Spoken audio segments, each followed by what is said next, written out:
Hello hi नमस्कार। चलतु आज बनइबा ब्रेड कटलेट। देखो मुझे 5 पीस ब्रेड नहीं जाइए तार जो साइड धड़ी गुड़ाक काटिकी अलग करदे ये ब्रेड को हाथ में गुंड गुंड करदे से जो साइड रे जो ब्रेड गुड़ाक ताको नहीं ग्राइंडर रे ग्राइंड करके गुंड गुंड करके नहीं आसिली।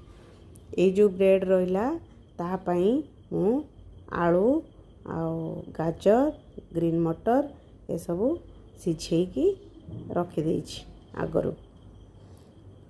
गाजर को टिके सिझेकी तापर गाजर कोरारे कोरिकी किछि रखिदेबे। आ ग्रीन मटर अधा अधा सिझा करथिबे। आलू को भलसे सिझेकी पूरा ताकू चकटिकी से ब्रेड पकेकी पूरा चकटिकी प्लेन करदेबे।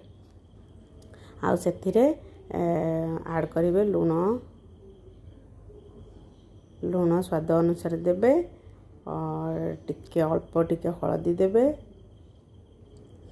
आउ पियाज देबे कटा छोट छोट कटा पियाज चाट मसला धनिया गुंड जीरा गुंड ए सब मसला देकी ताको भलसे ब्रेड पकेकी चकटिकी ताको गोटे ये रेडी करदेबे। चकटाटे रेडी करदेबे। देखो पियाज आउ टिके चुन चुन करिकी भलसे आपन काटिकी ता सेथिरे ऐड करदेबे। जदि पियाज न खाउथे ताले स्किप करनेबे। आलू ग्रीन मटर गाजर ये सब चाट मसला लुण हलदी जीरा गुंड धनिया गुंड पकेकी ताको भलसे चकटी देबे। लंका गुंड देबे भी सेथिरे कंचा लंका काटिकी भी दे परिबे नचेत लंका गुंड भी दे परिबे। दुईटा जाक टेस्ट हबो।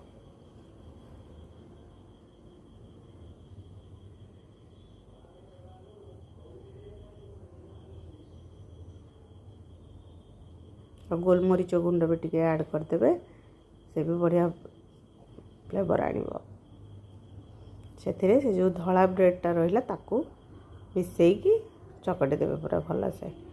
आ जो तार धड़ी गुड़ाक जो बाहर था ताकू मु गुंड करके आकरू रखी देइची।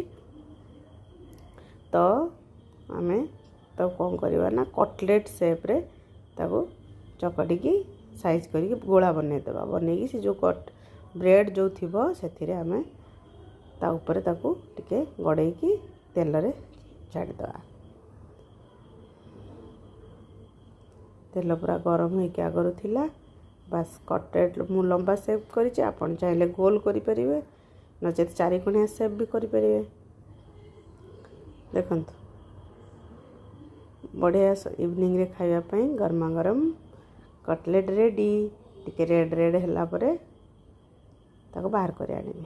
मो माई को देइछि टेस्ट करिबा पई।